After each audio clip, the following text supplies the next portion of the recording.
What is going on, folks? It is almost the end of the season. It's playoff time. We have all the different teams to talk about, and I have been looking forward to this pick'em show. Last week was about sicknesses and families and all kinds of stuff. We couldn't get on there. We apologize, but we got the whole crew here today.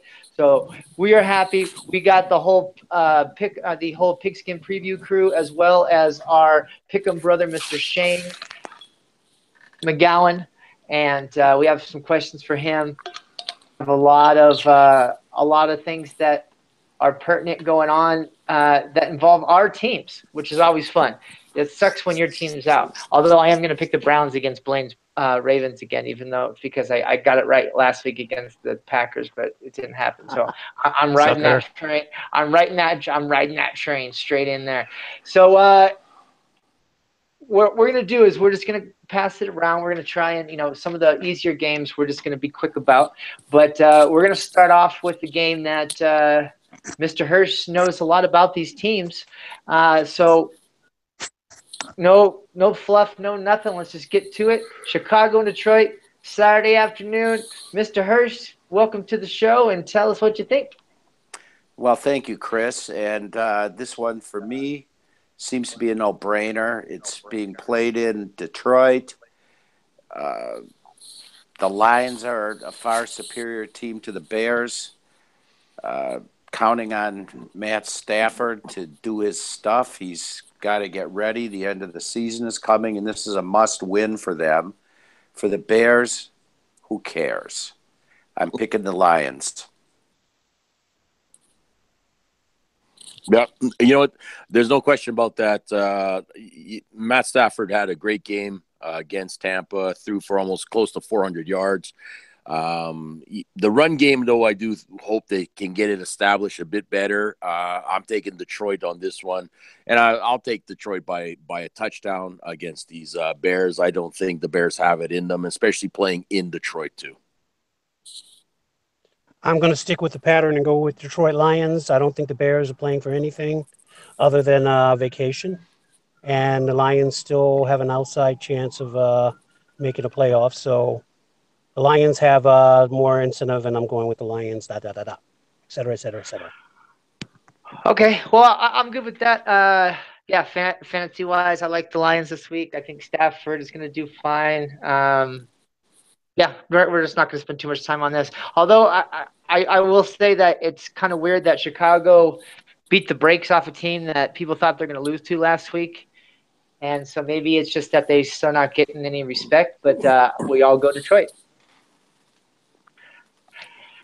So next up on our Saturday games, if my computer will load here, we are going to go with.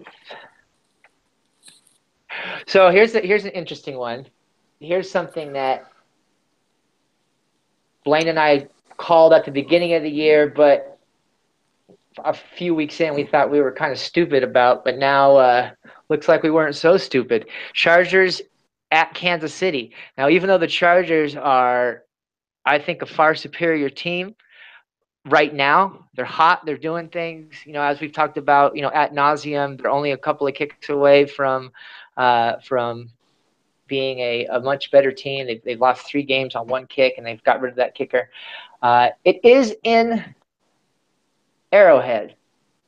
And I think this is a thing that we're going to go back to, where you see, a highly injured Seahawks team and a hot Rams team coming in. So this is going to be the theme later on, is how much does home field really mean for a couple of the most notorious home field advantages.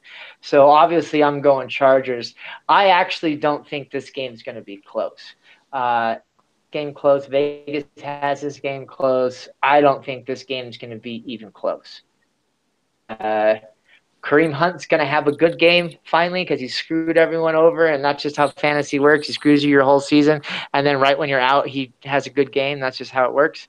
But I think that the Chargers just have too many things going on, and I think that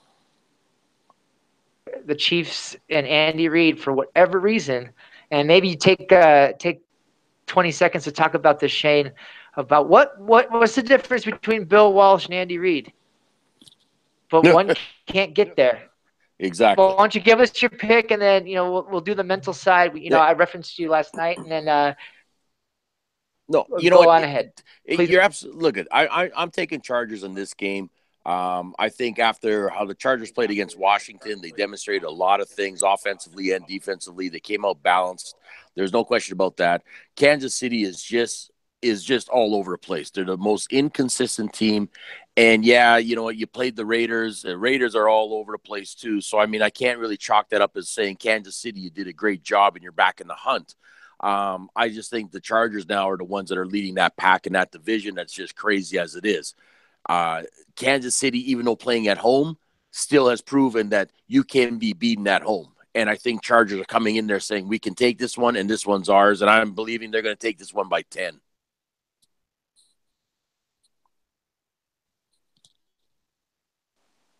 Well, I'm going to take a different tack on this. I think the home field advantage at Arrowhead is a real advantage. What's the line on this anyway, Shane? 1. It's 1 for the Chargers.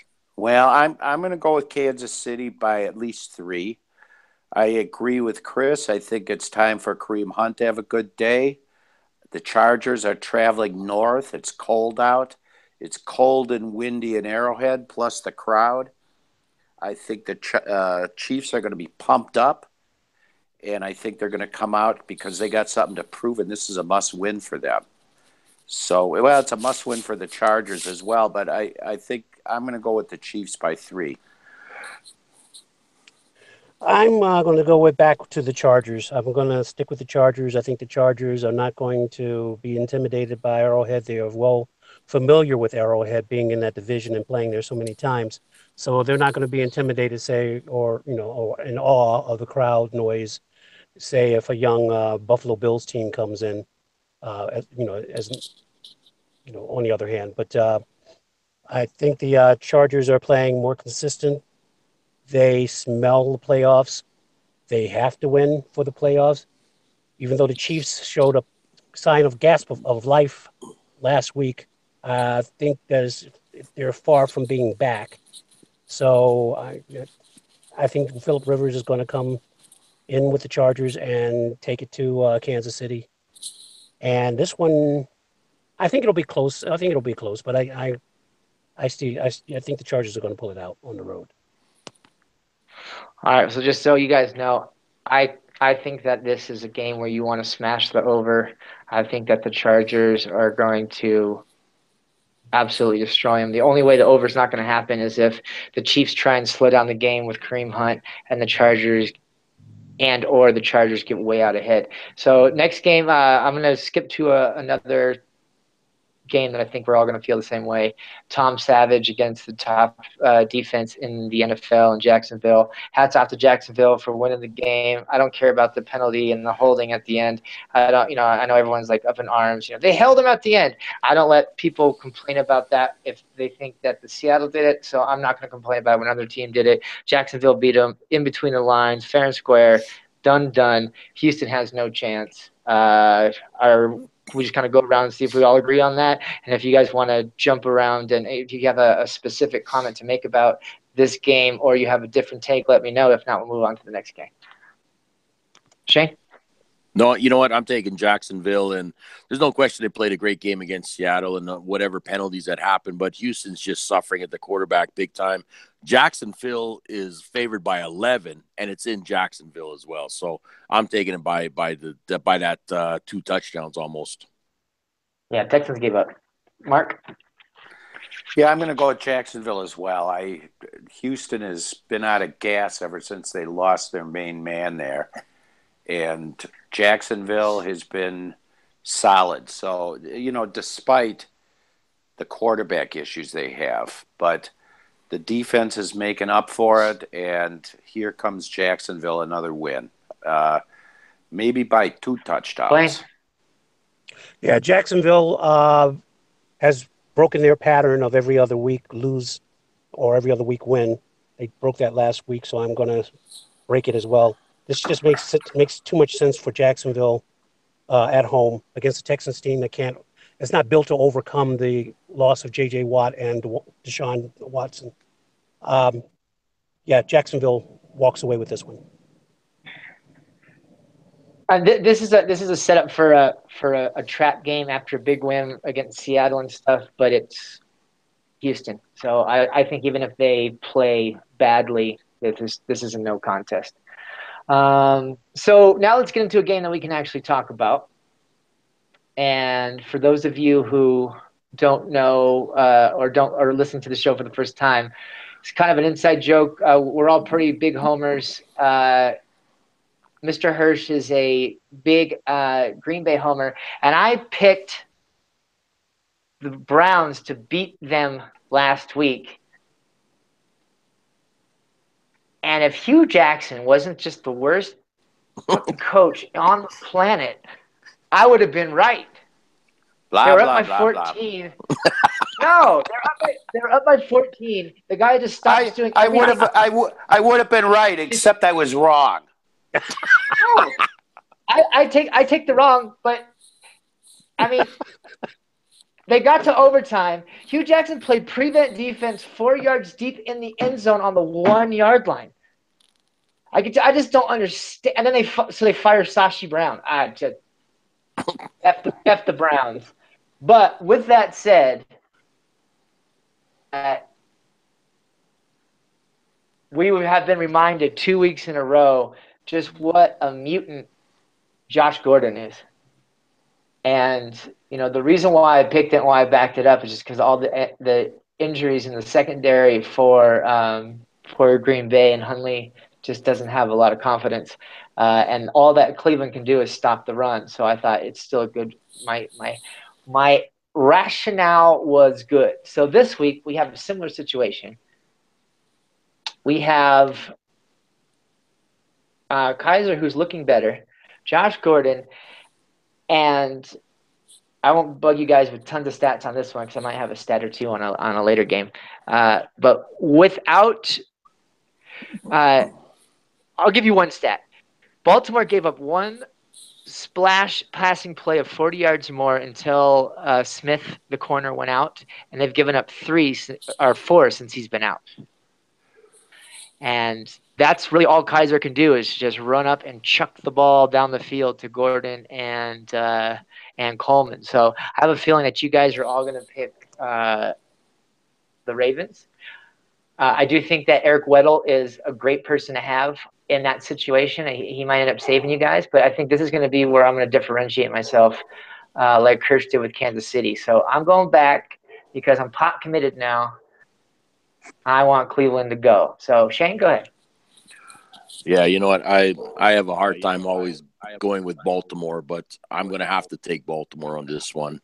I just think that Cleveland, first off, that he threw 3 touchdowns, 3 interceptions. He's just likes to throw the ball, and who's ever up there, go get it. But the problem is he's throwing into bad coverage. He's not reading the things right, and I think Baltimore saw that, and they're going to put a lot of pressure on him. I'm taking Baltimore by the touchdown on this one against Cleveland.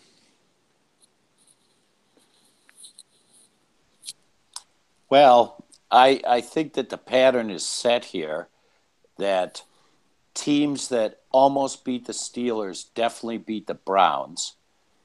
And so I have to go with the Ravens as well. I just don't think that the Browns are ready for prime time.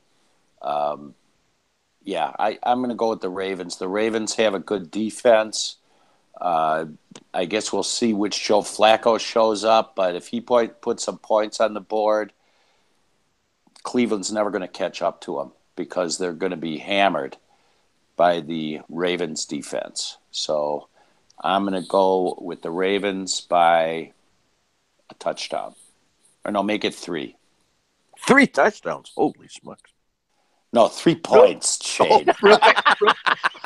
Real quick, Blaine, before you jump in, I forgot to say, the Ravens are favored by 7. It's in Cleveland, and the line hasn't moved at all. So why don't you give us a little update on what's going on with your team? A little bit of homer love, and then we'll. Take your time, but don't take too much time, like like I do on my teams, and then we'll move on. Go ahead, Blaine. Well, I would tell you what's going on with my team if I knew what was going on with my team. I can only speculate that or give an idea of what they should be doing. I don't see Cleveland coming out with this game. You would think that, okay, well, the Ravens just had a physical, emotional loss against the Steelers. Kaiser's playing better, like you said, but Kaiser's not Roethlisberger. And Cleveland doesn't have the talent on offense that the Steelers have. And the Ravens are what should be happening, what I expect to happen, are going to be mighty pissed off about that loss and ready to show that they're better than they played in that fourth quarter, especially the defense. So, and again, this is not a team that the Ravens aren't familiar with. They are familiar with the Cleveland Browns. Browns play everybody in that division tough. They play it close. But I think the Ravens are going to come out with a chip on their shoulder. And, well, no, I'm going to backtrack on that. They may start off slow. But I think by the second quarter, they will find that chip on their shoulder, and they will look to destroy the Browns. Whether that'll happen or not, we'll see. But I feel at least a 2-touchdown win in this one, maybe 17 points. 13 points for the Ravens. Yeah, Wow. I figured that was going to happen. I'm sticking with my Browns pick, and in the true nature of people who do podcasts, I'm just going to keep throwing shit against the wall, and then one day it sticks. I'll be like, "See, I'm a genius." Okay. So actually, we're gonna skip you. We're gonna skip you, Shane, and myself real quick. Because our man Aaron Rodgers is coming back. So we'll go to we'll let our friend Mr. Hirsch, who's our local Packer guy up in Wisconsin, and then we'll go Blaine, myself, and you, Shane, on the picks. But Hirsch, let us know what's going on and how you feeling about your guy coming back and that Hundley didn't sink the boat. Well, I'm glad that Hundley didn't sink the boat. And I'm a little bit worried about Aaron Rodgers. Some of the reports are indicating that he's not 100% with his collarbone density. So I'm a little bit worried about that. And I'm going to be keeping my fingers crossed that he doesn't take another hard hit. But it's a tough game. Even, given everything else, the Panthers, although I have no love for them, have been coming on strong. So, yeah, it's going to be a tough game. Aaron Rodgers is supposedly going to be back. I think he probably will. They say he will, so, we'll see. But I have to go with the Pack on this one because I'm a Packer backer. So you guys that are looking to place some bets, don't listen to me. I don't know what the line is. I didn't look it up, but I would guess the smart money's on Carolina. But I'm picking the Pack.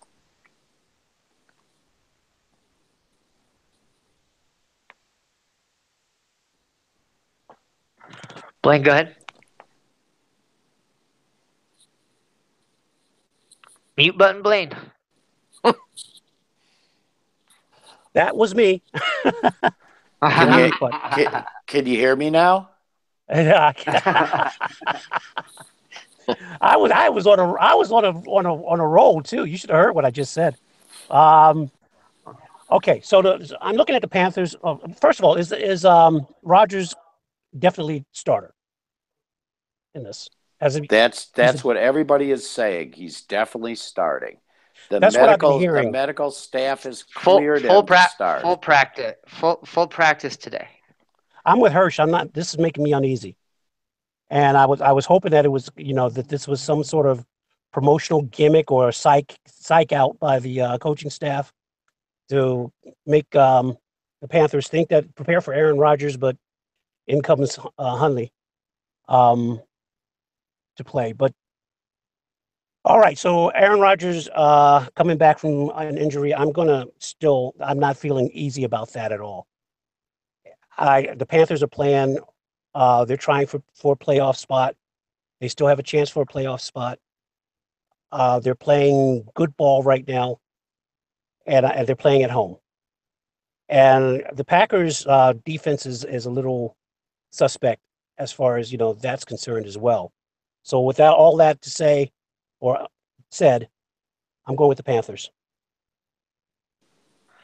All right, so Devon House is still out. Nick Perry is hurt. Jake Ryan's hurt. Goodson.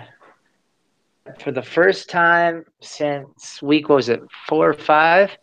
There is no Aaron Rodgers on the injury report. I can't tell you how many times I have lost money betting against Aaron Rodgers. Really, really, really, really worried. People are talking about in the fantasy world put in Jordy Nelson because when Rodgers is back, he can do something. The matchup is pretty good because the Panthers definitely can get beat by someone's arm. So I'll make this quick. I'm just like, do you bet against the best quarterback maybe of all time, or do you go with the team that probably should win? And the game started as a 1-point difference, and now it's gone up to 3, and the over-under has gone up, which makes me think it's going to be a shootout. And I just don't trust Green Bay's defense, so I'm going to go Carolina at home. Okay. You know what? I'm looking at this game and I'm thinking Aaron Rodgers coming back is what just boosted that team's confidence to get out there and play even harder than what they have to. They're comfortable with Aaron. They know everything. They're going to fight even harder to get that ball, and I think they're going to fight even harder on that O-line to make sure that guy stands upright and doesn't get hit. Cam Newton last week against Minnesota, even though they won, I mean, he only threw for 137 yards. He got sacked numerous times, picked off, threw 1 touchdown. They relied on the run game. I think Green Bay is going to stuff that line and not allow that run game, and they're going to cause a lot of havoc on Cam out there too. So I'm going to go with Green Bay on this one. I'm going to take Green Bay by 7. And I think it's just because that momentum of Aaron coming back is going to cause a little bit of confusion for that Carolina Panthers defense. And I also think they're going to rattle Cam in this game too. All right. So just to go forward, Hirsch is staying with his homers, with his homer love. Shane believes that Aaron Rodgers is going to rejuvenate him, and Blaine and I aren't sure that Rodgers is enough to help that defense. So I just want to make sure I get the picks right here. So this is another game that we can do pretty quickly. Although, actually, if you guys want to talk a little bit about this, I don't mind. I'll go quickly. Miami and Buffalo. Miami did beat New England, but I think it's just one of those like 85 Bears games in Miami kind of thing. Like it's just kind of I don't think Miami is all that. I think that the Pats just got caught on their heels and they got a little bit of problems. And you have angry Tom Brady coming out this week, and I think he's going to go absolutely ham. And I actually think that the Dolphins, that was like their little they spent their juice. I do like Kenyon Drake as a running back, but I think that even the hapless Bills are going to come are going to be able to beat them, and they have to go up to Buffalo to play. And just if you guys want to, at the end of whatever you say, tell me the little kid in you didn't want to go play in that snow game that you had in Buffalo last week. Like, didn't that look like a lot of fun? I thought it looked like a lot of fun. I don't know. So we'll go back to the regular order. Shane, what do you think? And then we'll go Mr. Hirsch and Blaine. Yeah, I'm used to that snow. I've played in that before, so I know what it feels like. It's cold out there, so it's an exciting time. But you know what? In this game, you're absolutely correct. I think Miami just drained themselves, And it is a AFC East game, but Buffalo, I think, is going to take it at home. I think Miami is just not going to be accustomed to what's going to be happening out there with the field, with the weather, and everything like that too. I know they're going to have okay day, but I just think that Cutler is just not the guy. He's too unpredictable. I just don't think that defense is going to be able to do much either. So I'm going to take Buffalo by 7 myself. Mr. Hirsch. Yeah, I'm going to take Buffalo by 7 as well. I don't think Miami travels well to the cold weather. I think they're, and they're used to playing on the worst side in the world and slipping and sliding, and now they're going to be on some nice frozen turf. I just don't. I don't see Miami pulling this one out. I mean, somehow they worked a miracle against the Patriots. Don't ask me how. But no way are they going to beat the Bills. And I don't think the Bills have been all that hapless this year either, for a little side comment. Blaine? Well, I'm going to go against the grain and go with the Dolphins on this one. My only concern about that is there's supposed to be weather in Buffalo again this week on Sunday. If they're playing in another snow game, it could change the outcome of the way I see it. I think the Dolphins are pumped up after this win against New England. I think they feel that they can be a contender.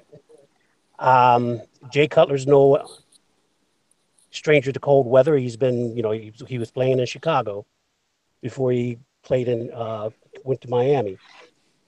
And also, the Dolphins and the Bills are rivals. They're in the same division, so the Dolphins have played and in Buffalo, so it's not going to be such a strange environment to them.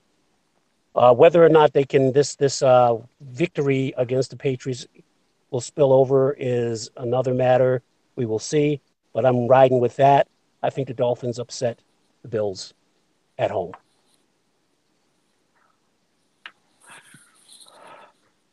Yeah, and I know there's been a bunch of games that have had snow in it in the last 4 or 5 years, but there's only 2 I can really remember, and one was the Eagles with LeSean McCoy in it, where he ran for 250 yards and 2 touchdowns, and last week he ran for well over 100 yards and a touchdown. He does well in those games, man. So the line started at 4, now it's at 3 or 3.5, depending on where you look at. The total's at 39, so it's a pretty low total. So that kind of tells me that that they are expecting it to be another weather game. So there we go. We do have a couple of pretty easy games this week. So the next game, I'm picking a backup quarterback to really stomp when the Vikings beat the Bengals with the backup Case Keenum. Okay.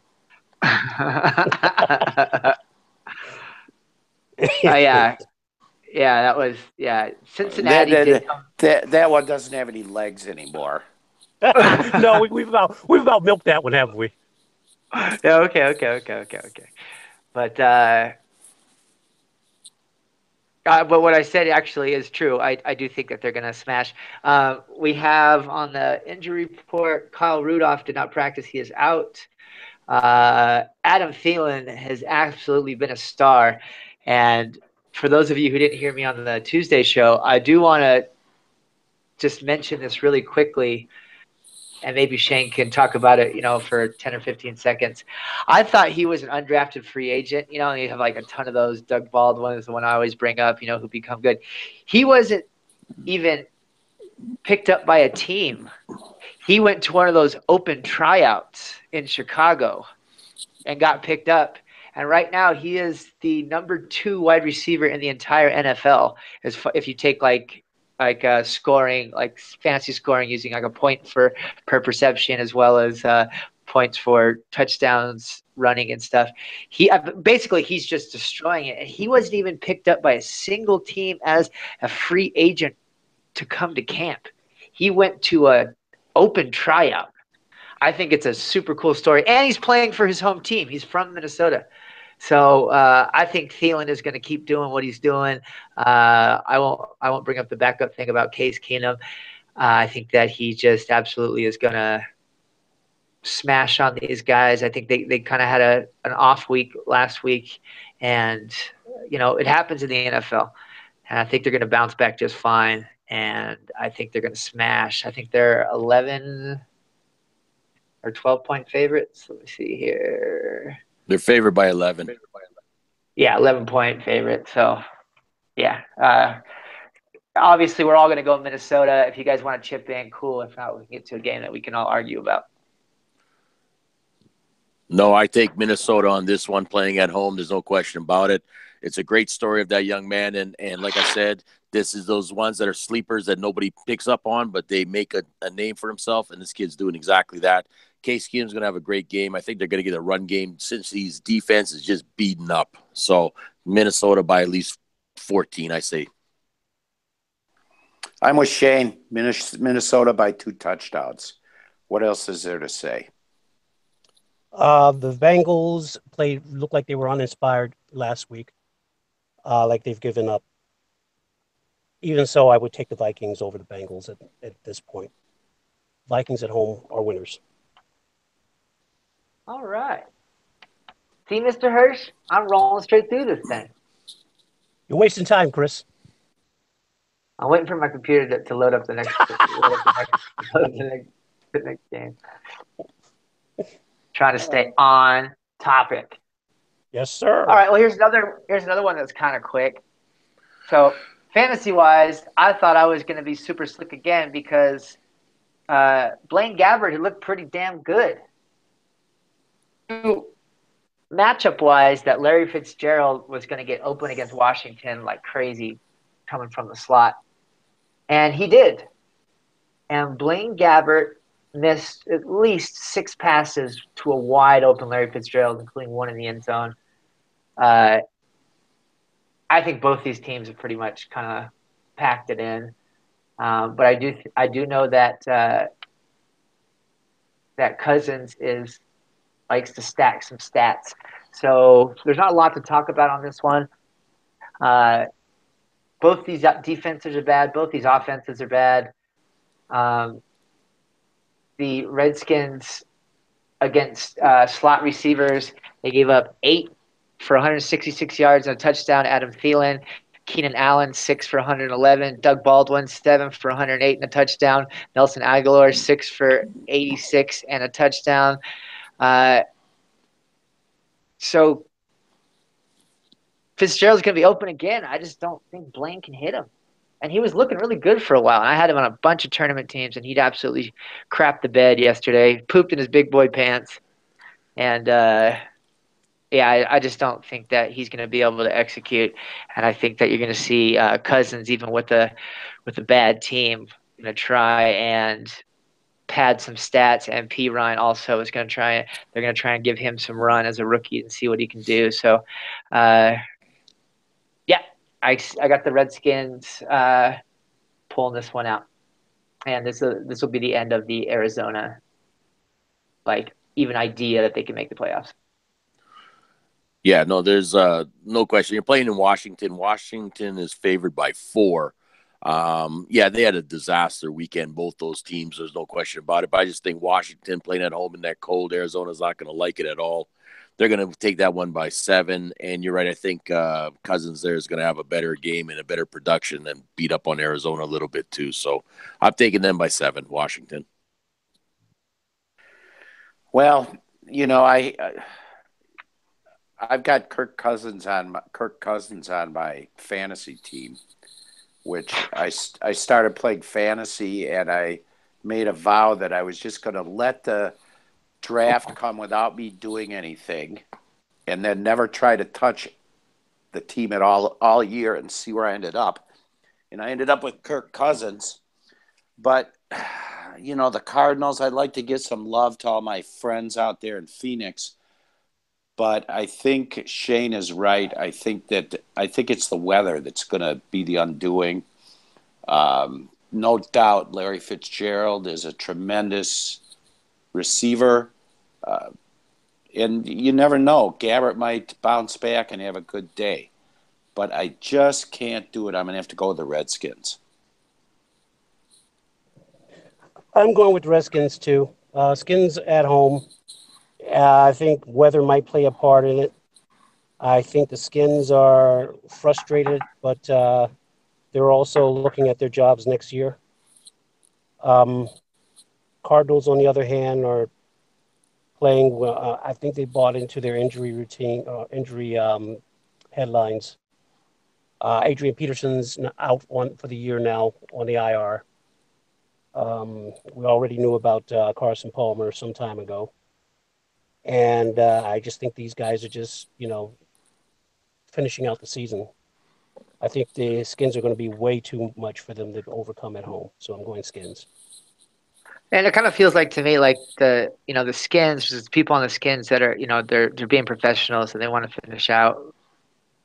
But Arizona has the added fact that you can feel that they feel like, Carson's done, Fitz is done, like they missed a window. Yeah, For the last few years, they had the chance, but now that with all the movement and all the stuff that's going on, you can kind of feel that they're like, damn, we're about to be a rebuilding team next year. I think you're right. I think the Skins are approaching it a little more professionally. It's got to be hard on. It's got to be hard on the heart. Here's one that I want to talk about just a little bit. I'm going to make mine quick, but I'd like to hear mostly from you guys, and I know that I want to hear from the mental side from Shane, and then Mr. Hirsch can crow a little bit. Philly is going against the Giants. First of all, let's pour one out. Sucks what happened to Carson Wentz, having one of the best second years in a long time. Even though my favorite team is in the NFC, I never want to win like that. I want to beat a team at their best, and the league is just better when he's playing in it. And he didn't do anything like RG3, like put himself in danger. He was going for a touchdown. He was right there. He's a big kid. And it just sucks. It really does that his season has to end like that. But Foles came in and threw it around, and backup quarterback or new quarterback's best friend is the tight end, and they have one of the best in the business coming back this week after he got concussed in Seattle. I think and the Giants are just an absolute dumpster fire. So I think that Nick Foles, and I want to give credit to Mr. Hirsch, who's said for a long time, I don't understand why what happened to Nick Foles. He's always been good. So we'll let him talk about that. And then Shane, go ahead. So obviously my pick's the Eagles.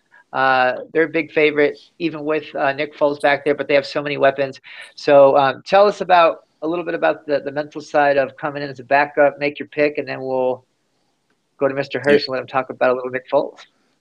Well, it's without a doubt a heartbreaker seeing a guy like that go down, just like some of these other starters have gone down too. Carson Wentz, great young man. Love his personality and his dedication to that team. He's a good all-around kid like that. But I'm actually going on the other side of this, and I'm taking the Giants on this one. And I've been talking to a lot of people in the media this week about it as well. I think the problem with this of why I'm taking the Giants is that Philly is trying to get used to Foles again. They've gone without him for too long, and I just don't think he's going to have the right timing of what they need at this particular game. I think Giants are going to figure that out real fast. Philly's favored by 7.5. I think it's only going to come down to a field goal that's going to win this game. I just think that it's just going to be not exactly good for him to play. If they was playing Cleveland, I would say go for it. That'd be Philly's game. But I just think the Giants, for some reason, playing in New York is just not in his favor. I just think there's too much that's happened, and they're still trying to make that adjustment of losing their starting quarterback too. So it's tough, but I do think that Giants are going to take this one. Mr. Hirsch. Well, for the record, I never said I thought Nick Foles was always a good quarterback. When he came in as a backup that one year with Philly, he was really a spark plug and he was really tremendous. And then he kind of dropped off, and he wasn't so great. And everybody knows that. He's been traded around the league everywhere. But he's back in Philadelphia now. I don't think it's an issue that they're not used to, that they forgot how to be used to him, because things have changed a lot in Philadelphia since the last time Nick Foles was there. I think he is no Carson Wentz, but I think that he could do just fine.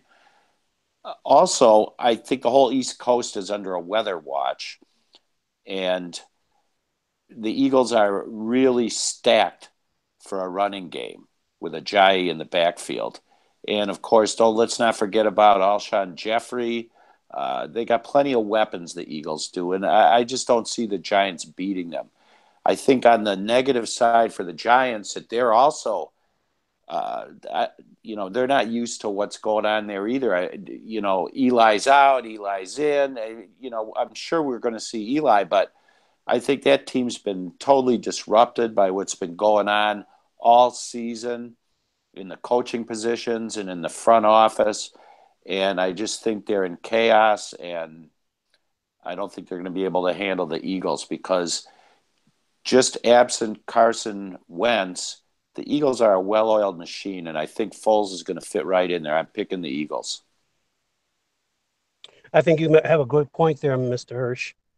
This franchise is unstable, it's in flux, and I think it just went downhill to the players, the locker room. You have a lot of players that don't understand or don't believe in what's going on there, looking forward to free agency. I think you're right also, Shane, that the Eagles, Nick Foles is probably it's probably too much to ask for the timing of routes and these receivers to all just start clicking, because Nick Foles has been there for as a backup for the season. He hasn't been playing with the number ones. He's been playing, well, then again, the number ones aren't there, are they? Let me rethink that. Anyway, I think it's going to be a heavy run game. Just because of that, I think it's going to be a conservative offense for the Eagles. Nick Foles is going to only throw when he has to. I think he's going to be more of a manager than a down the field thrower. We're going to have the run game first and foremost. If the run game stalls, even if the run game, I don't see the run game stalling, because I don't think the Giants have it. I don't think they're up to stopping the Eagles on any level at this point. So there was my pick. Eagles. All they have to do is run on the other side from JPP, and it's the open road. Yeah. Oh yeah, or just run straight at him. I want to also add to that their all-pro safety Landon Collins looks like even if he does play, he's definitely injured, which makes their ability to stop the run game even harder. And they're one of the bottom teams in the NFL in the run game. I think Philly has 3 different running backs that they can use: Ajayi, Blunt, and the rookie kid, I forget his name. But they could use all 3 of those and basically just keep the other team off the field. Plus, the Giants have no offensive linemen left, and they can just smash on poor Eli. So here's another game that we can do pretty quickly. But I just want to take a quick second to say, good job, Josh McCown. You almost made it through a season. You had your best season of the year. Everyone thought at the beginning of the season that the Jets weren't going to win a single game, and you made them respectable. And you had a great season, and you were almost Case Keenum-esque, but you did play for the Jets. But you had a great season. You helped the people around you look good. Forte's out. Josh McCown's out for the rest of the season. In the Dome at New Orleans, who just came off of a loss and needs to stay ahead of the Panthers. And then you got Bryce Petty coming in, who is absolute garbage. I predict 35-7 41-7. And I think that the New Orleans defense gets 3 or 4 turnovers. Oh yeah, without a question of a doubt. And the other thing too is Jets also decided to leave the big fella from defensive lineman at home as well too, because he keeps skipping the meetings. So the Jets are in a turmoil right now. They're not doing themselves any favor. New Orleans playing in the dome. I think they're gonna have a great game. I think Breeze is gonna light it up on them. No questions there. And they're favored by 15. So just over 2 touchdowns. And I think that's pretty accurate. I'd say 2 touchdowns and a field goal easily plus. So nope, New Orleans on this one. Well, I'm going to go a little more conservative than Chris Rose, and I'm going to say it's going to be New Orleans by 3 touchdowns, not by 28 points. But yeah, everything you said, Shane, they're playing at the Dome. The Jets, I didn't think the Jets would even win 2 games at the beginning of the season. So I echo Chris Rose. My hats are off to the Jets, but the party's over. New Orleans needs to win. They're smarting after their loss to the Falcons, and they're going to come in there and they're going to, overpower the Jets with little trouble at all. Blaine? I think this game is too big for the Saints to dally around. Too much is at stake. The Jets are going to get pounded. Chris? All right. Yeah, that's pretty easy. Get to a game that we can talk about because this game has huge implications, not just to my heart, but to the NFC playoff picture. The battle for first place, and depending on what happens with the Saints, possibly second place, and the team that loses will be dropped out of the wild card. So either you're in first place and second place after you win this game, or you're out of the playoffs and have to try and claw your way back in. So obviously, I'm talking about the Rams going up to Seattle. I am super worried. Last week, played mostly like a nickel, cover 3 nickel of man on one side, cover 3. And so what I mean by nickel, folks, is you have 3 corners, 2 safeties, and 2 linebackers. Their 2 linebackers are all pros and are on the field 97% of the time.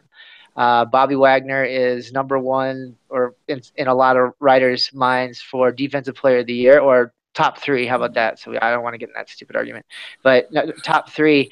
He goes down last week. The next play is a touchdown. KJ Wright, the other linebacker, goes down a quarter later with a concussion. The next play is a touchdown.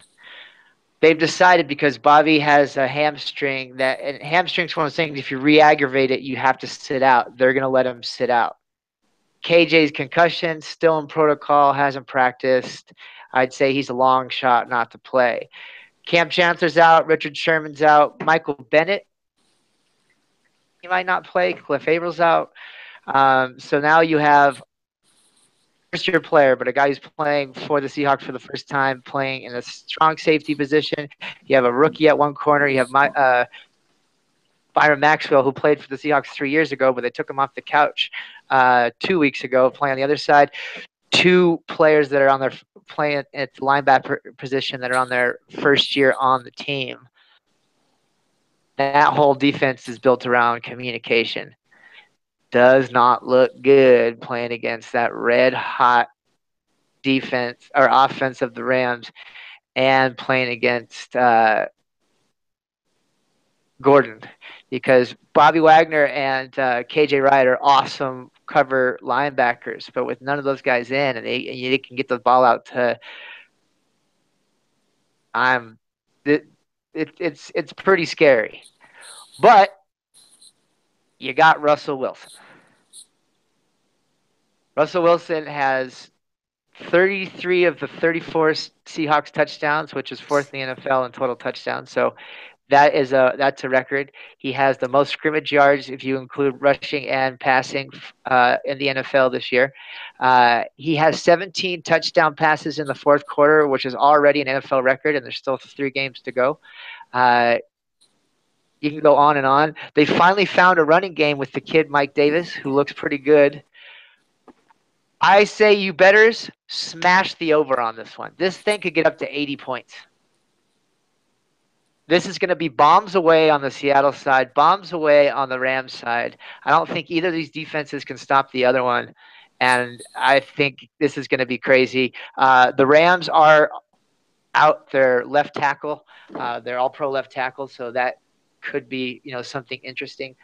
But I think that both of these offenses are going to go absolutely nuts. So besides the fact that I'm a homer, I'm going to side with probably a quarterback having one of the best seasons in history, and the fact that it's in Seattle and that noise. And last time Goff played there, he was horrible, and he was knocked unconscious on the sideline. So I'm going to go 35 Seahawks. All right. Well, you got to go back then and say, okay, Seattle beat the Rams this year already because of a drop ball in the end zone from the Rams. But they also kept them 10 points, by the way. But now Wilson's come out and said he's calling Donald the best defensive player he's ever faced. Okay. That line of the Rams are going to have the Seattle, are going to have their hands filled with this defense. Yeah. There's no question about that. Russell is going to be scrambling, but these guys are going to keep him contained so he doesn't get outside. Can I give you one quick thing? Since they traded, don't sigh. Since they traded for Dwayne Brown at the left tackle, they were the 31st. They were the second to worst team for sacks in the last 6 games. They are 6th best, and they've only given up 5 sacks in the last 6 games. Go ahead. Yeah, Rams are 5-1 on the road. They're going to come in there. Seattle's favored 2.5. They don't even believe Seattle can win this. They're only giving it to them because it's home field. It's almost a pick-em. I'm taking the Rams on this one by a touchdown. I think that Seattle is too beaten up. I think the Rams have it in their favor with the run game that they've got, the balanced attack, and they've got good coaching that they believe in each other out there. Rams are taking this one by 7. Yeah, I'm agreeing with Shane here, and I held my peace about Russell Wilson, and he's definitely the most valuable player on the Seattle team. But the Seahawks, they just haven't had it this year. They've been up and down and up and down, and the defense of the Rams, I mean, the son of bum defense, I think they're going to be able to handle it, barring something unforeseen happening. The Seattle defense is in tatters. The only advantage they have is the home field advantage of the 12th man. But when you're as beat up as the Seahawks are, it's not going to make any difference at all. I don't think. I'm going to go with the Rams on this one, and they're going to come up to Seattle and knock the Seahawks right out of the playoff picture. That's fair. I'm going to put it on the coaching staff. I'm a believer in McVay and that coaching staff. I think they're going to tweak the game plan just enough to squeak one out in Seattle. Maybe by a field goal, but maybe less, which would be a safety. Or it could be like a 1-point winning, like the Steelers and Ravens last week. But it's going to be a very close one. I think that the defense is going to step up. They're going to contain Russell Wilson just enough so that he's not going to beat them again. So, I'm going to call the Rams on this one. Yeah, it's fair. Me being out on my own on that one, it'd be cool if I won the picks by going with my home team. So that's always cool. No shame in that. But I also, whereas when you guys picked against them other times when I said you guys are crazy, in this case, I get it. You got it. I'm not super confident this week in our team. So. Just one last thing. I mean, if the Seahawks are winning every game, yeah, it would be crazy to pick against them, but that's not the case. Well, if they win this week, they're the second best team in the NFL. So I don't know what I mean, you make it sound like they're 500. They just beat the Eagles with a fully healthy Wentz. So I mean, it's not like they're horrible. I know you have a Seahawks bias, but that's okay. No, it's not that I'm not saying they're horrible, but with all the injuries on the defense and everything, they're a lot more horrible than they were a couple weeks ago. I mean, and No doubt about that. so I don't think it's crazy to pick against them. And hey, folks, just so you know, on the same channel, if you look below at our other at the show we did the day before this one, it just says a preview to this show. A former pro player who's a youth coach in South Central. We talk a bit about Pete Carroll and his influence on that area and about his coaching. And we'll see, because I think that people always underestimate the ability of a coach to get people in there and to do stuff. But besides just that, some really cool facts about Pete in South Central LA and the stuff he does down there. So please make sure you click on that, like us, subscribe to the channel.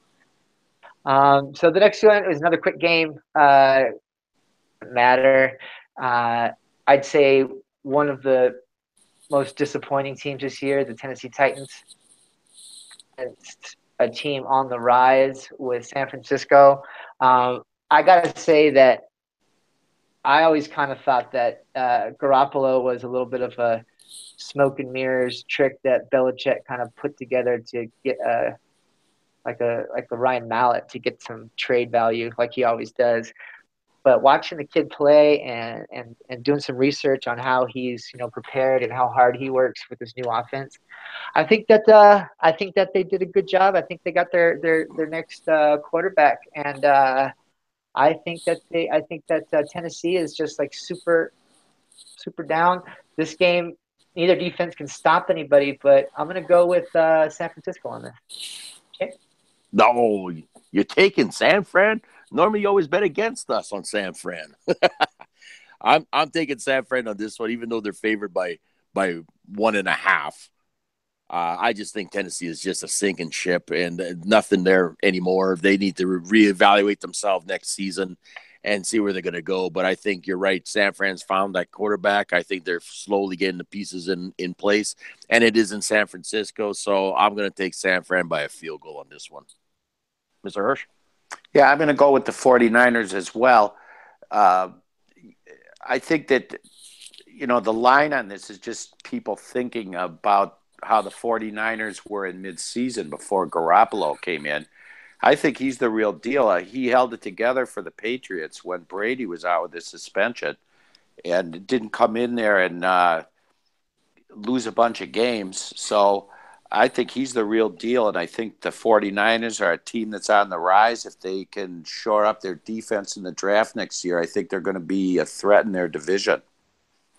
Blaine? I think the 49ers are on the rise, and I believe in what you guys have said about Garoppolo.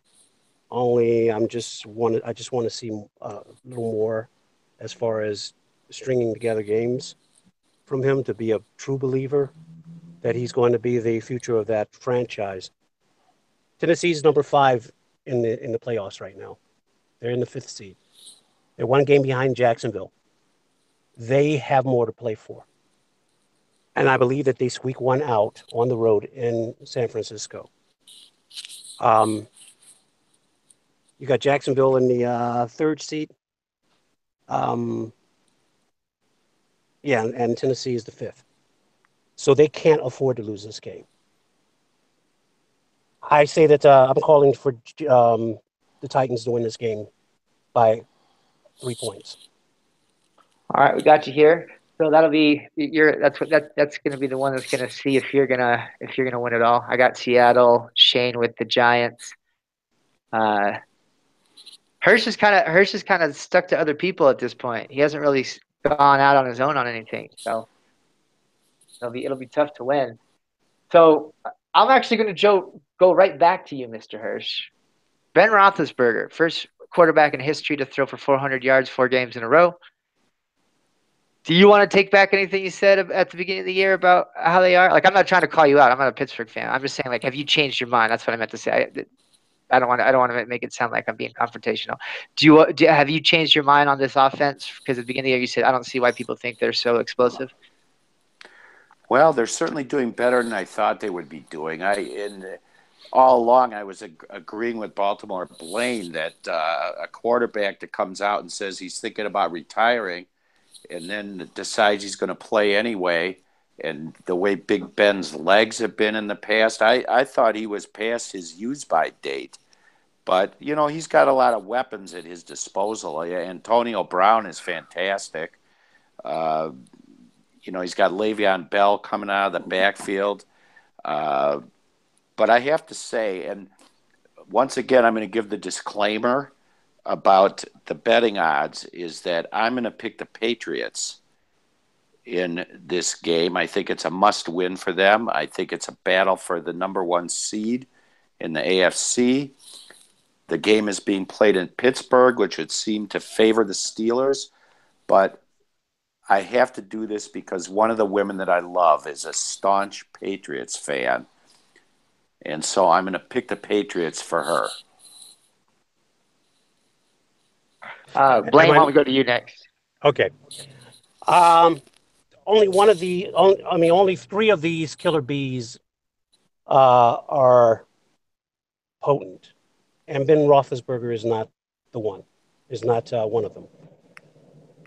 He threw for over 500 yards, but if you look at the fact that he threw like 60-something times in the game, most of them were checkdowns that defeated the Ravens defense, who were playing, for the long ball. And he managed it properly. I mean, he had the right game plan in place. He executed the right game plan.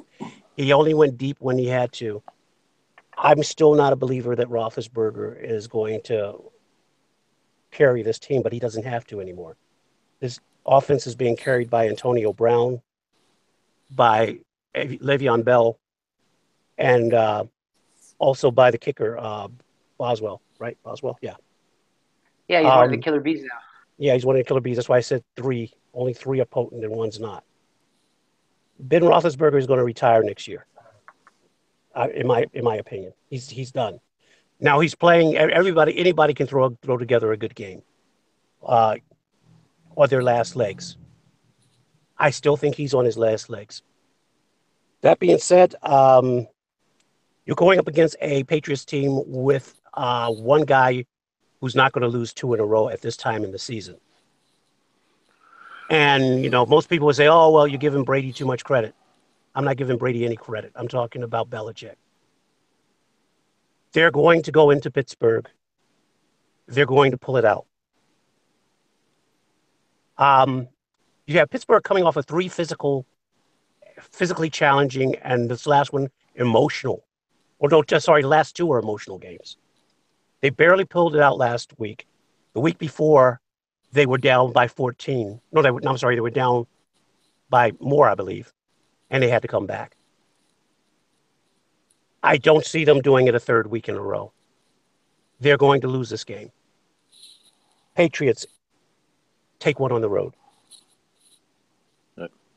Well, Patriots are already favored by 3 going into Pittsburgh too. That's a huge thing. I just think though that New England is going to be the better team that can control the clock and can control the ball. I think that's what's going to save them in this game going in Pittsburgh. They have to play the smarter game. Pittsburgh is going to play too aggressively, and I think they're going to shoot themselves in that way. So I'm taking New England on this one by the field goal. I think that's a good one. But I do think, though, that Pittsburgh needs, if they will have any chance of this part, they need to play smart ball. They can't just let themselves get crazy out there by throwing it to whoever. They got to be smart on the ground game. But I just think New England's better at that, better ball control right now, and they're going to prove it today, on Sunday. Well, I think, real quick, I think that another thing is that New England is in playoff mode right now. They want that number 1 seed. They don't win this week, it's done. They're in playoff mode. You have no doubt about it. Even though I don't think this team is the same New England team that we've seen in the past, it is the same coaching. It's that same head coach.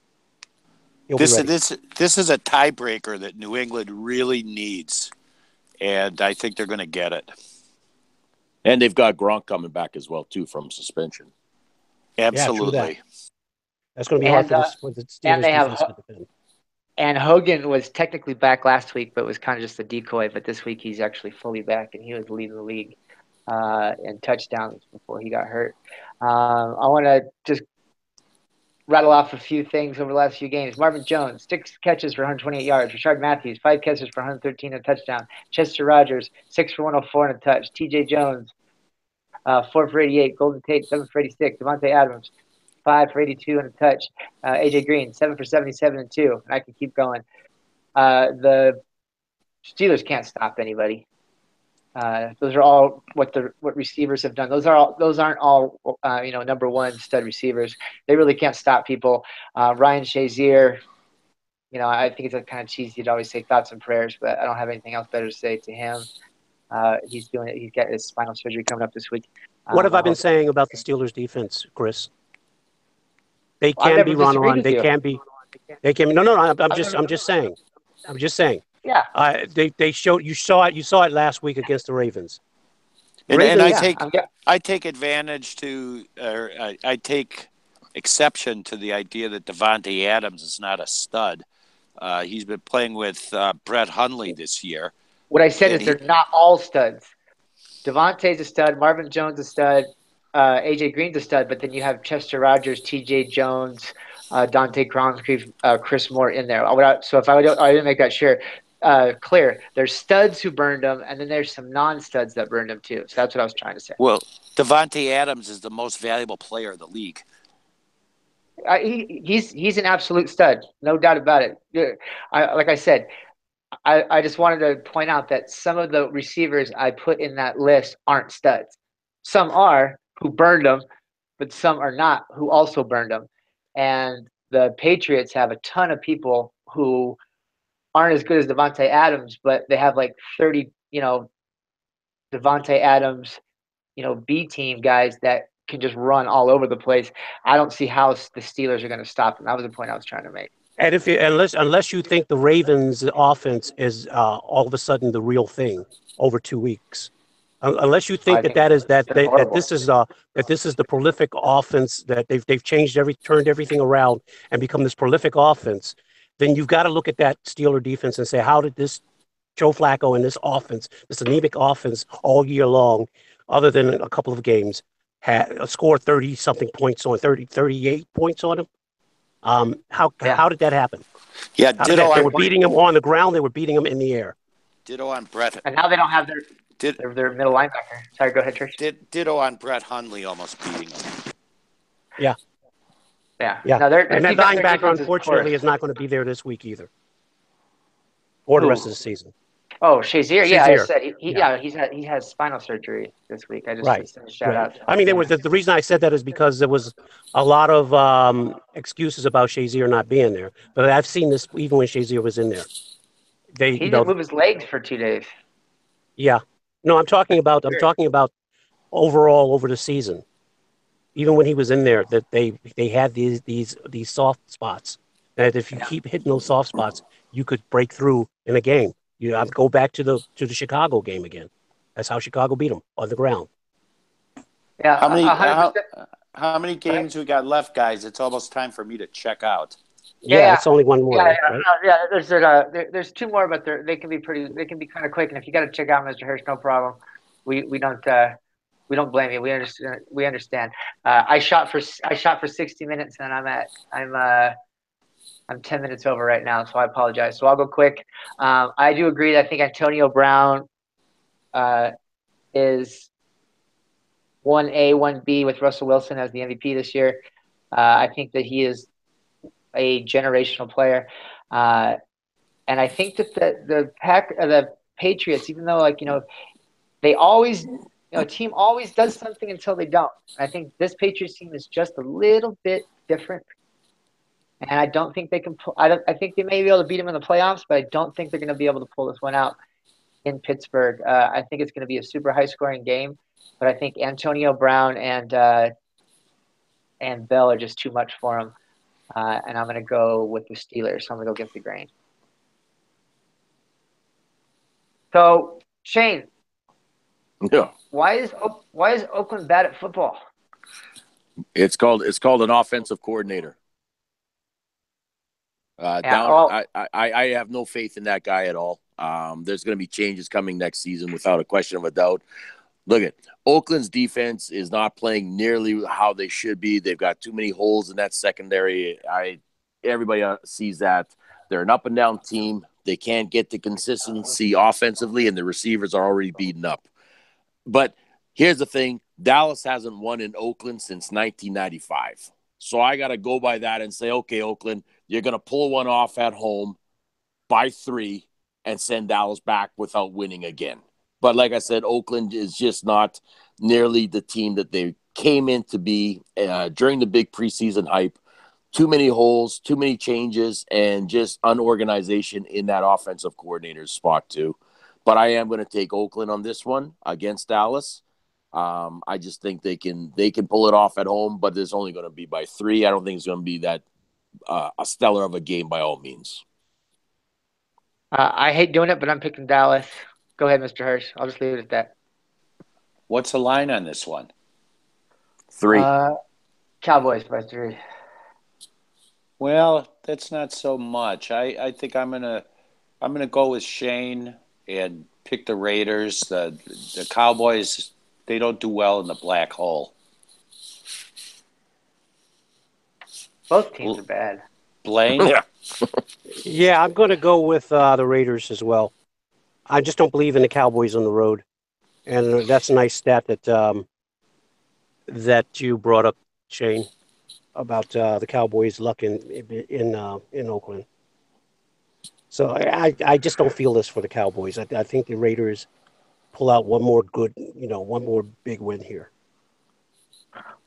All right, well, let's really quickly to kind of disappointing teams. By the way, I just want to say Derek Carr, I said at the beginning of the year, for some reason, he splashes. People think he's good. He's never finished in the top 15. He's number 21 in the stat sheet this year. I don't know why everyone thinks he's so great. Atlanta, playing in Tampa Bay. Atlanta's a 6-point favorite. Atlanta needs this. Tampa Bay has checked out. Even though Atlanta's had some problems, I think we can kind of close this thing up by saying, will it be 1 or 2 touchdowns? And I think Julio Jones has a smash spot this week. Shane? Yeah, I'm going Atlanta on this one. I'm saying they're going to take it by 10. I think it's going to be a touchdown and a field goal that they win this one by. Tampa is just sunk. They've got too much inconsistency throughout their entire season, and they're just not there to play. Atlanta needs this one more than anything, so Atlanta by 10. Yeah, Atlanta, as much as I need Atlanta to lose a game or two to help my Packers, they did beat the Saints. And the Buccaneers are not of the same caliber at all. Granted, they're playing at home. I'm surprised the line is only 6. I think Atlanta by 2 touchdowns. I'm going by the Falcons over the Bucks. I think the Bucks know that they're done, and that's the way they're going to play. So I'm going to do some real quick before you finish, Mr. Hirsch. I'm going to do some plugs and ask a question about Atlanta to Blaine. So get out of here. Thank you so much, man. We'll have the picks up. We're going to finish the show out. I know you got some stuff to do, and thank you for staying on late with us. We love you. You are the man, and I hope that your Packers come back, man. Well, I still have 8 minutes, so okay. Well, then never mind. Whenever I'm ready, I'll get out. But I'm here listening now. Okay, well, I just want to respect your time. Go ahead and finish, Blaine. Sorry about that. No. I was basically finished. I just think the Falcons their offense is too potent for the Buccaneers' defense. The Buccaneers' defense has not played up to par as to what I thought it was going to be this year, and it's not going to change this week. So I think the Falcons just, I could see the Falcons beating the Buccaneers by 2 touchdowns this game. Okay, and then Blaine, who'd you pick on the Dallas Oakland thing? Sorry, I didn't write it down. I picked Oakland. Oakland? Okay. Yeah. So, folks, Shane, why don't you tell us a little bit about your site as far as the mental stuff, and then what you got going on with your Shut the Puck Up show, and give a little plug. And folks, in order to do a couple of things on YouTube, we need to get 100 subscribers. So please subscribe to this, and then I can get our own URL and a bunch of cool stuff. I'm not going to do the Spreaker thing anymore. We're just going to kind of do it on here and make it simple. So please subscribe. Please like us. We like you, so please like us, as Mr. Hirsch always says every week. So Shane, why don't you tell us what you got going on? No, thank you very much. And like I said, you can reach me at mentaledgeperformance.ca or email me coach@mentaledgeperformance.ca. You're right. We have our show with Mark Mancini on Mondays. It's called Shut the Puck Up. It's our hockey show, breaking down the weeks and the games up and coming. Awesome job. A lot of fans, a lot of emails, especially from Philly Frank and a few of these other fellas that are always on with you guys too. So I mean, it's been really good that way.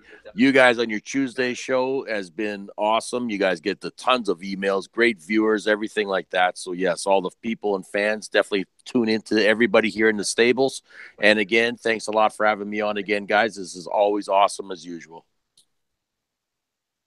Shut the puck up. Shut the puck up. So also like us, make sure you check us out on our Facebook page, which is Review on Mancini Sports on Facebook. You'll see links to everything that we do.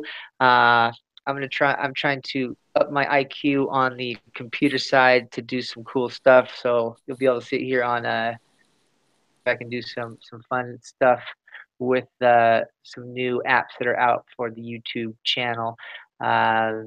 But I think this is what we're going to do, so it's going to come out quick. If you want to review all of our picks, and also Coach Taylor, because he was on last week, I'm going to put his picks up there as well. You can find that on that YouTube page. On that Facebook page. We also have @ManciniNFL as our Twitter page. It's like I need Pittsburgh or Seattle. Blaine needs Tennessee. Shane's got the Giants. Hirsch can just kind of, if we miss those, he'll just do the tortoise and the hare thing and beat us again, because he's been rocking it for like the last 5 weeks. So that looks like what we're looking at.